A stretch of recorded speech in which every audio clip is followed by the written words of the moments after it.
Hi, I'm Raylene, and welcome to Khaleesi Clues.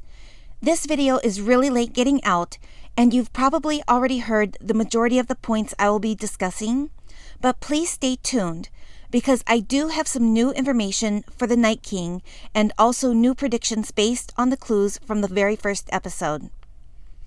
The new final season for Game of Thrones has begun, and it started off with some amazing events happening.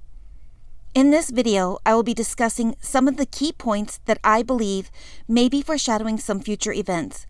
This is your spoiler warning in case you have not watched the first episode for Season 8. I wanted to start off by talking about the opening credits for the show. This is the final season, yet this is the first time we have seen a change in one particular very familiar item. In case you missed it, I'm talking about the engravings of the metal rings of the astrolabe. Although you may have heard this subject brought up in other videos, there is something that I have noticed that I have not heard other people mention. What we used to see in previous seasons were 3 separate images, the first being the doom of Valyria and the departure of the Targaryens. The next image was the 3-headed dragon being attacked by the wolf, the stag, and the lion. The final image on the metal rings was the crowned stag with the lion and the wolf, among others, bowed down. Clearly, the images seen on the metal rings were revealing the story events that led up to the beginning of the series. This season, we were in for a treat, as the images have been updated and changed.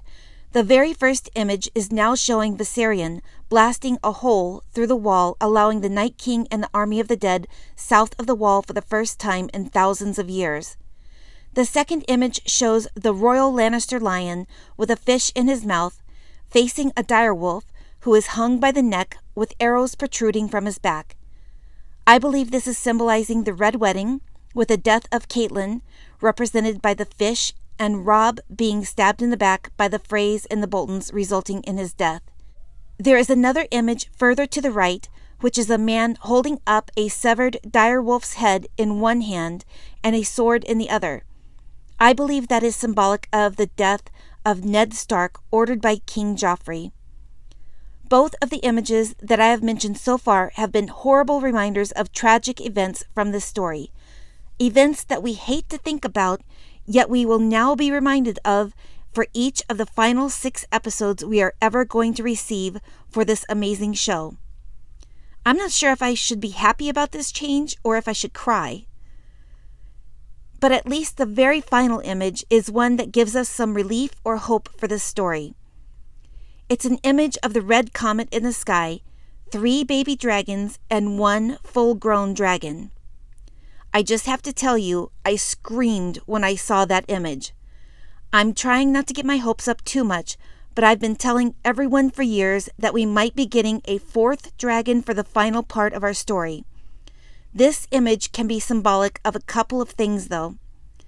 First, it can be symbolic of the event in which Daenerys brought forth the birth of the 3 baby dragons, Dany being symbolized by the larger 4th dragon in the image. The other option is that the 4 dragons pictured could represent the birth of Viserion, Rhaegal, Drogon, and Rhaego in the Dothraki Sea when the red comet was in the sky. Lastly, and hopefully, the 4 dragons may signify and validate my theory of an additional dragon that will be introduced to the story this final season.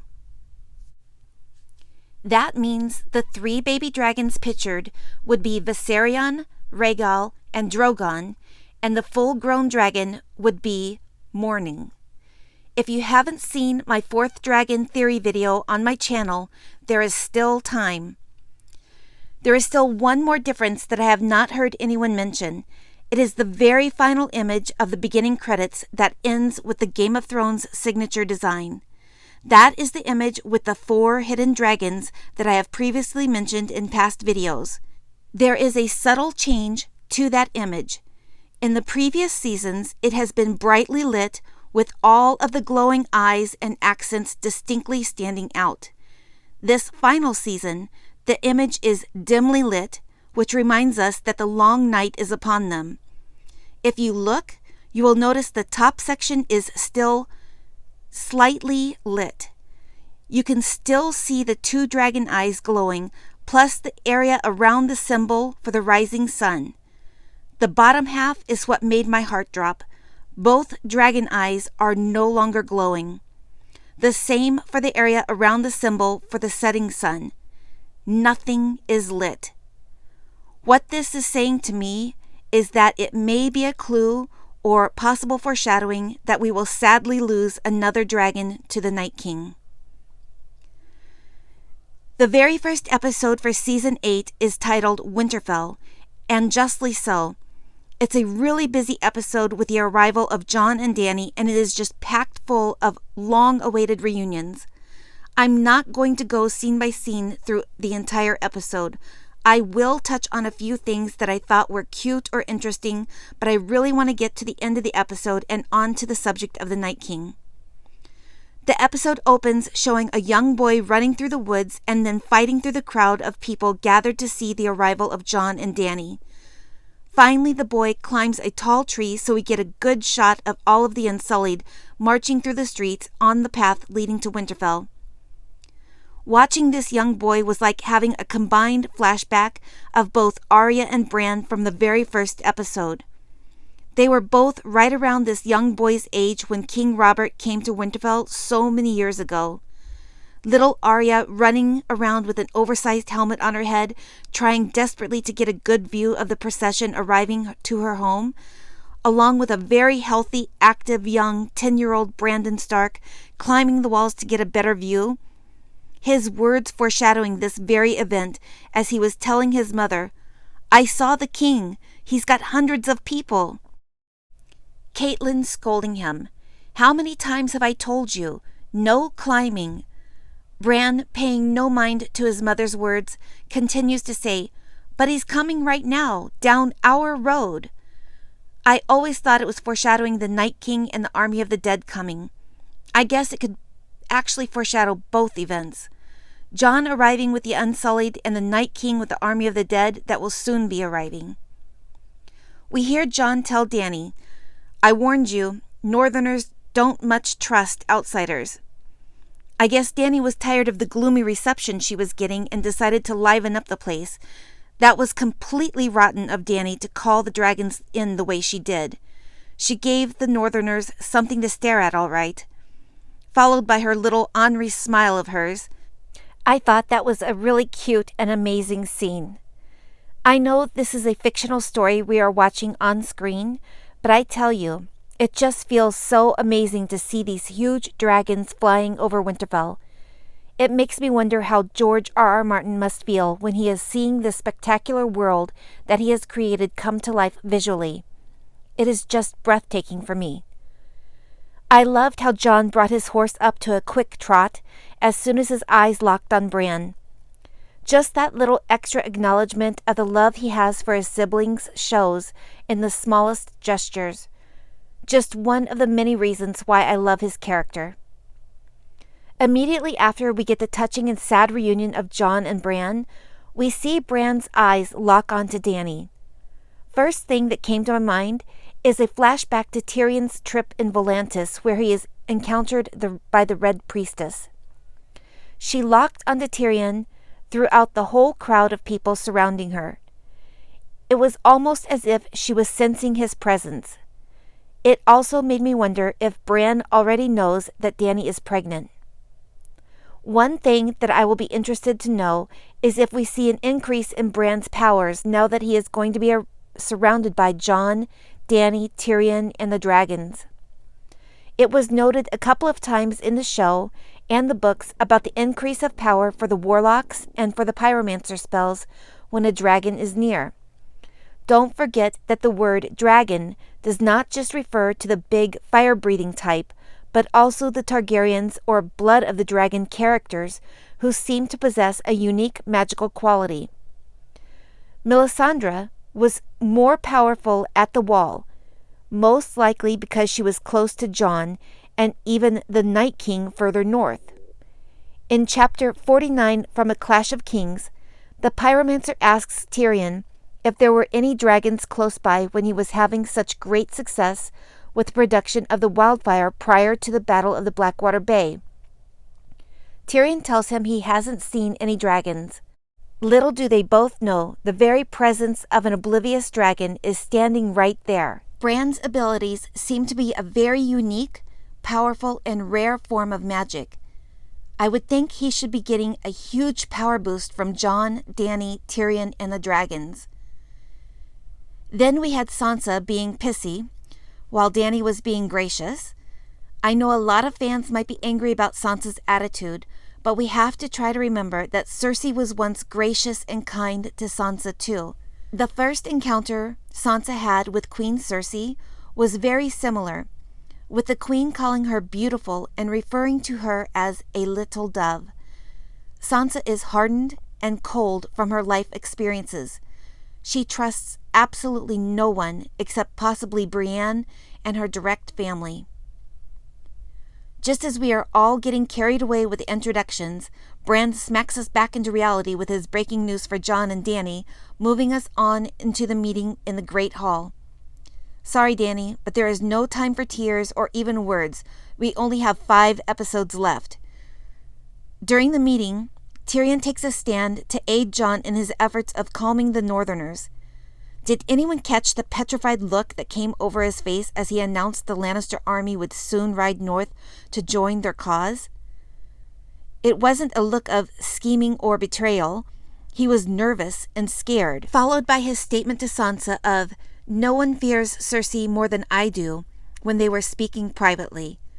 I think those scenes foreshadow exactly what I've been predicting all along.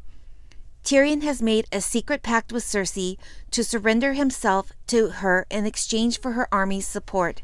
He knows it is his own death that he has signed himself up for, and he is not looking forward to fulfilling his end of the deal. After the meeting, we see Sansa and Lord Royce speaking privately in the decks overlooking the courtyard. I'm curious to know what they may have been discussing.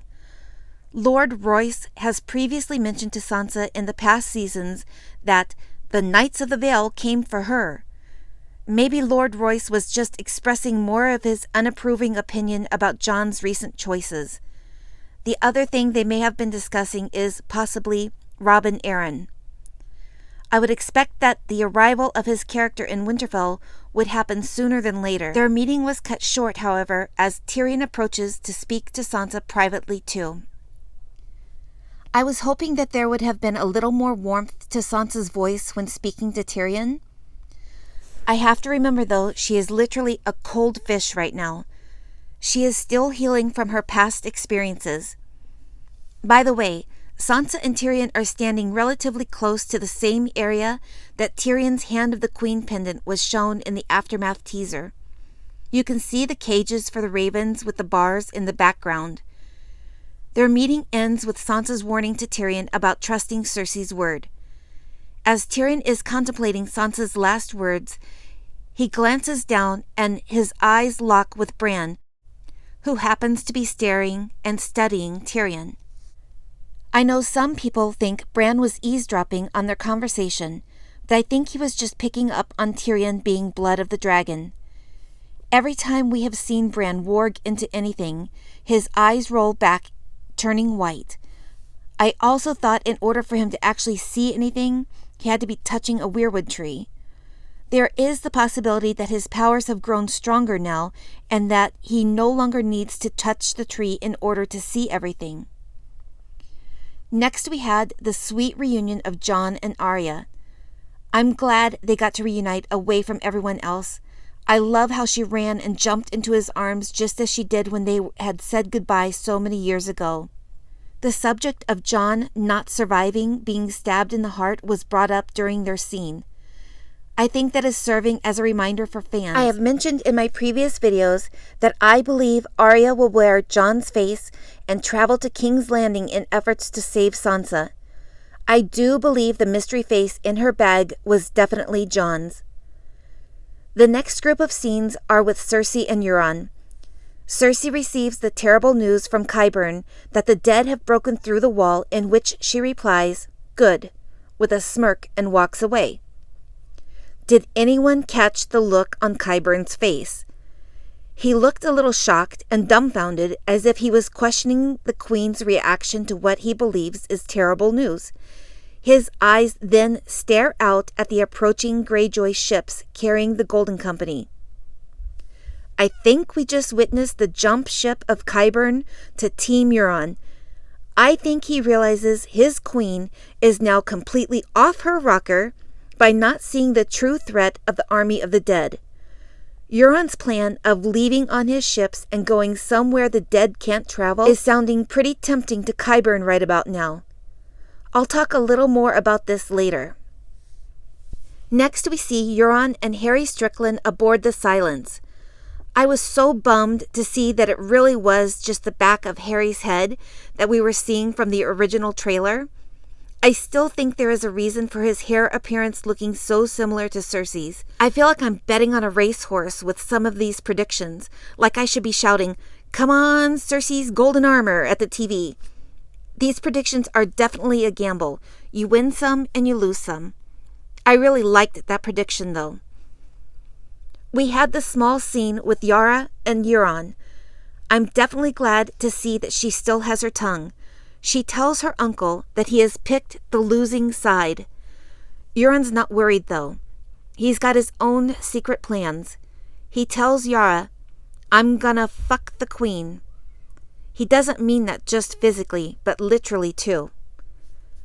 After giving Cersei a bit of mental foreplay, Euron gets what he wants with some private time with the queen. I actually kind of like these two characters as a couple. Their conversation afterwards is very interesting.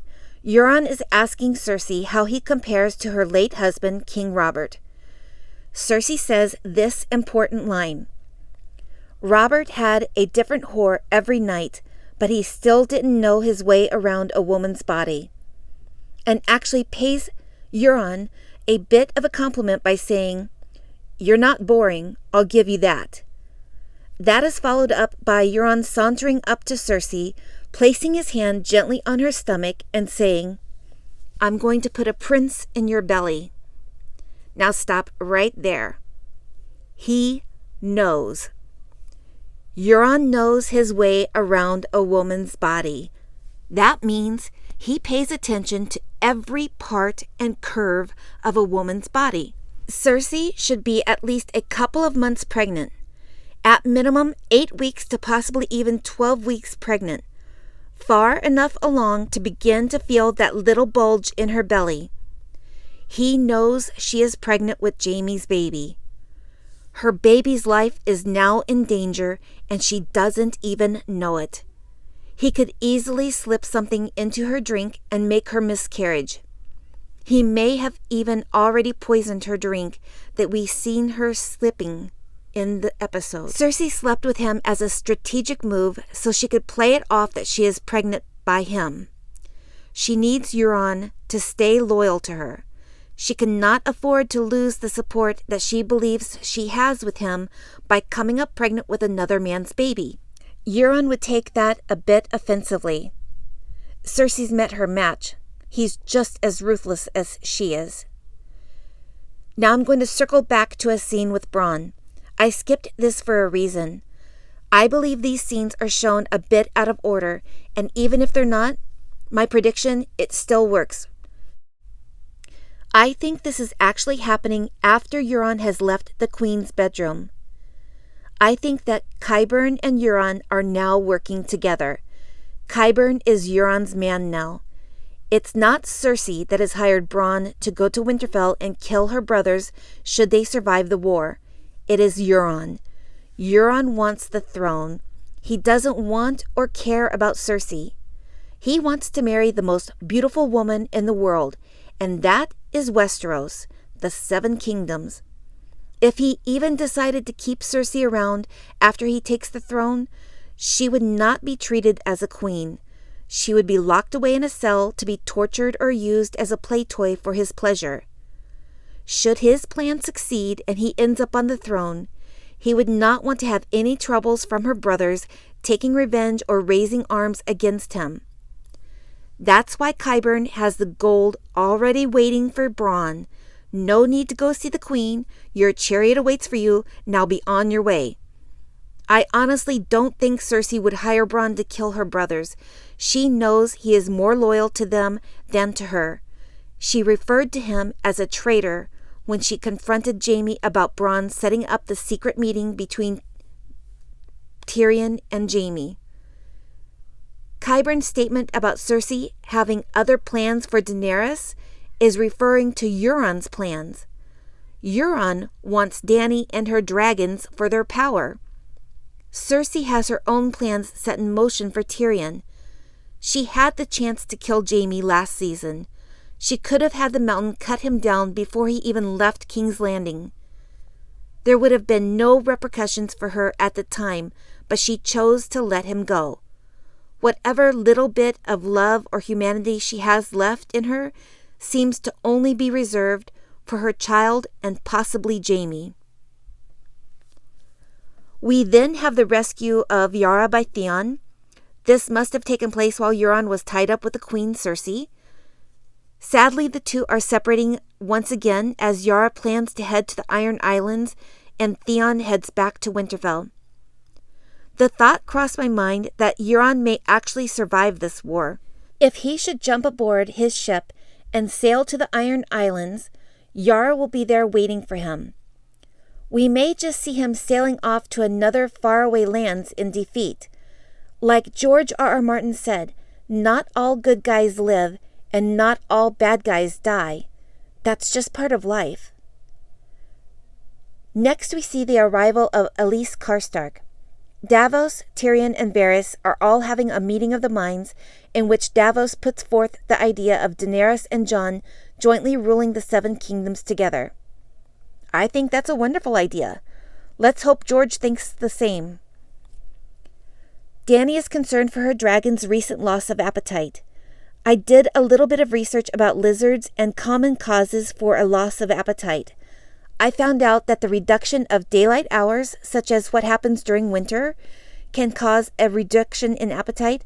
A drop in temperature will reduce body functions and will also cause a lower appetite. A stressful environment along with a sudden move from one location to another is an additional factor. But last and not least, it said hormones may cause a decrease in their appetite. Seems like all of the reasons listed made perfect sense. Let's hope that the hormones are part of the reason for the dragon's loss of appetite. Maybe we really will see some eggs before the story is over. Seriously, I've got everybody else having babies in my predictions. Why not them too? I was absolutely loving seeing Jon and Rhaegal's interaction with each other. It looked as if Rhaegal was flirting with Jon by nudging him in almost what I would consider similar to purring. It was super cute and a really funny scene. Definitely nothing like I have ever imagined in my head for his first ever ride. I would have thought Dany would have taken him for a ride. Get your minds out of the gutter, people. Taken him for a ride on Drogon. He did miss out on the wild escape ride beyond the wall last season. I just imagined his first ride to be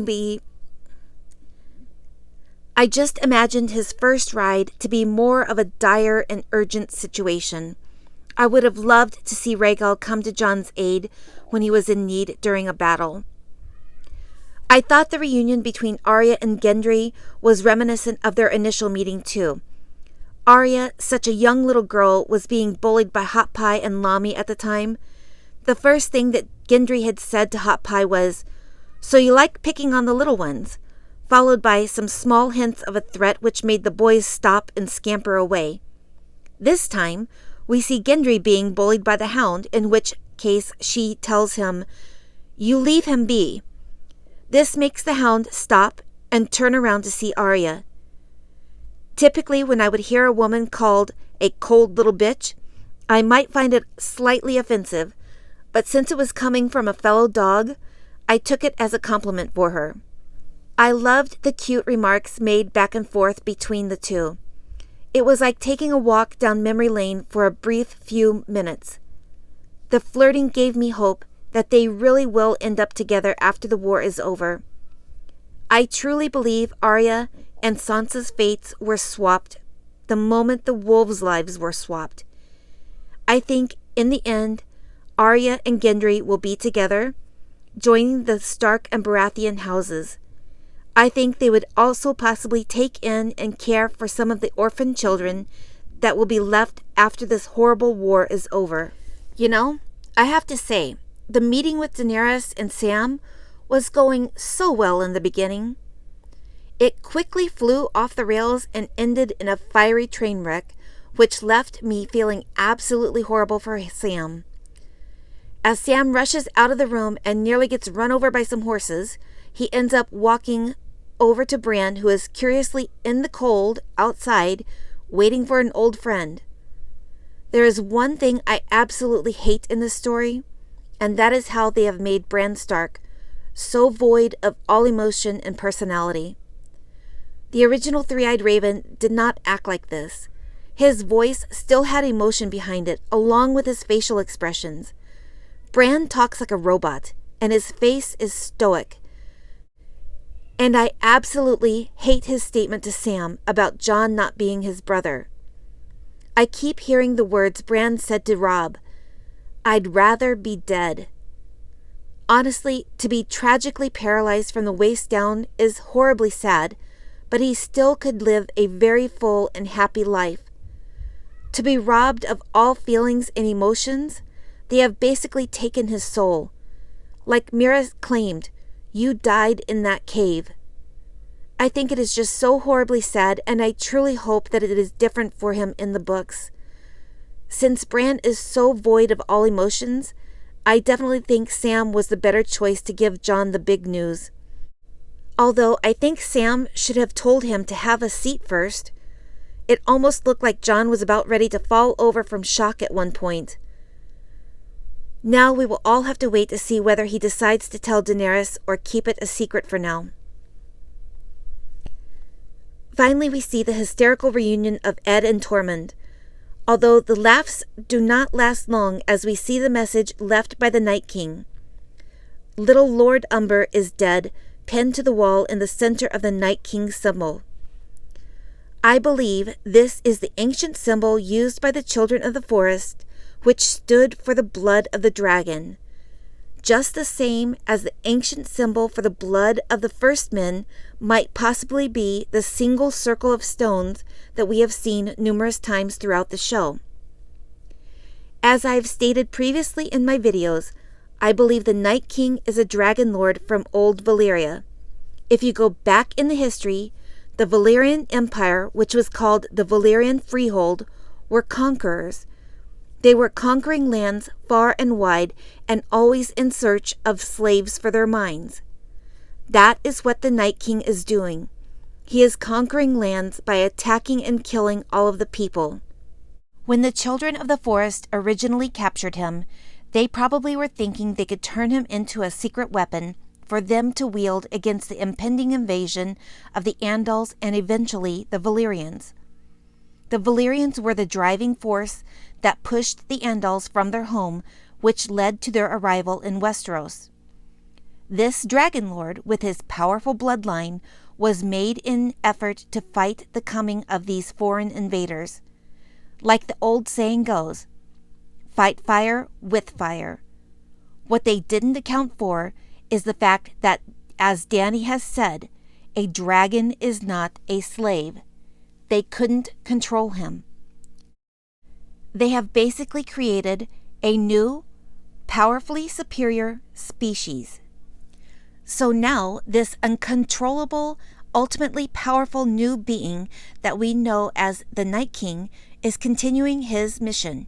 He is doing exactly what the Valyrian Freehold was known for in the history. He is conquering lands by attacking and killing all of the people. Then he resurrects the dead as his slaves. After he defeats a battleground, he leaves his symbol or sign. It is his victory flag, just like we have seen every winning side do throughout the series. When the Boltons took over Winterfell, the Stark banner came down and the Bolton banner went up. Same for Dany when she took over Meereen. She placed that huge flag on the pyramid. And by the way, there is a Missandei scene from that battle in Meereen that is foreshadowing a bit of this. Season 6, Episode 8. The slave masters have begun their attack on Meereen. Missandei looks out at the sea of ships with white sails heading towards them, and she says to Tyrion, "The masters have come for their property." The white-sailed ships representing White Walkers coming to enslave all. The first time we saw that swirling pattern symbol was when the White Walkers attacked the Fist of the First Men. They attacked the Night's Watch, defeated them, and left his symbol. He came, he saw, he conquered, now here's your sign. I have discussed all of this in my previous videos on my channel. This will not be the last time we see this same symbol appear. I believe every time he wins a battle, we will see his victory message. I absolutely hated seeing the Bolton flag hung on the Winterfell walls. How do you think it will feel to see the Night King's symbol displayed among their lands? The very first symbol left by the White Walkers was located at the Wildling camp in the very first episode. I think this symbol is very similar to the Return of the King symbol that is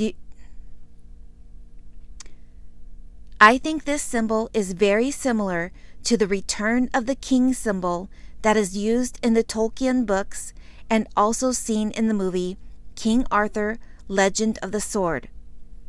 What I did not explain or stress in my original video was the deeper meaning behind the Return of the King message. My interpretations of these symbols may not necessarily be the exact meaning for, but more symbolically of what they stand for in general, and can have multiple different references that it can be applied to. This first message seen in episode 1 can apply to 3 different characters: the Night King's return, the coming of the age for Jon Snow, the rightful heir to the Iron Throne, and also the future birth of Rhaego, all kings in their own rights. The other thing I noticed about this original symbol is the similarity to the Egyptian Ankh. The Ankh was most commonly used to represent the word life, possibly the life of a newborn baby, prophesied, when grown, to be the doom of the Night King. One more thing about that very first episode that may tie that symbol in with my interpretations is the red-haired, kissed by fire wildling girl that was left pinned to the tree. Who else in this story do we know that is kissed by fire that I have been predicting will give birth this season to her very own child of ice and fire? You got it, Sansa Stark. The girl is nailed to the tree by a stake that at first I thought was through her chest. I now believe it is actually lower, through her abdomen area, where she would carry a child. The final point I want to make about that episode is the part where Garrett, the Night's Watchman, he was searching the grounds for clues. He finally found some type of remains that he apparently recognized as he was trying to get the attention of Lord Waymar Royce. This may sound a little morbid, but I think what he found was a placenta with an umbilical cord attached. The wildlings possibly stopped for camp in order for a woman to give birth. Possibly the Nightwalkers came for that child, as they did for Craster's children. I really need to wrap this video up. It is extremely late getting out to you all. I'm sure everything I have found has already been covered in other videos, but hopefully there will be something unique that you all have enjoyed. It's been a really busy week for me because of the holiday weekend. I would like to wish a happy Easter to all who celebrate this holiday. Thank you all for watching. Please make sure to show your support by hitting the like button. From what I hear, there is a minimum of 500 likes to trigger the YouTube algorithm. Seems like a really high number, especially for small channels, but I'm growing every day thanks to you all. Please, everyone, have a wonderful day.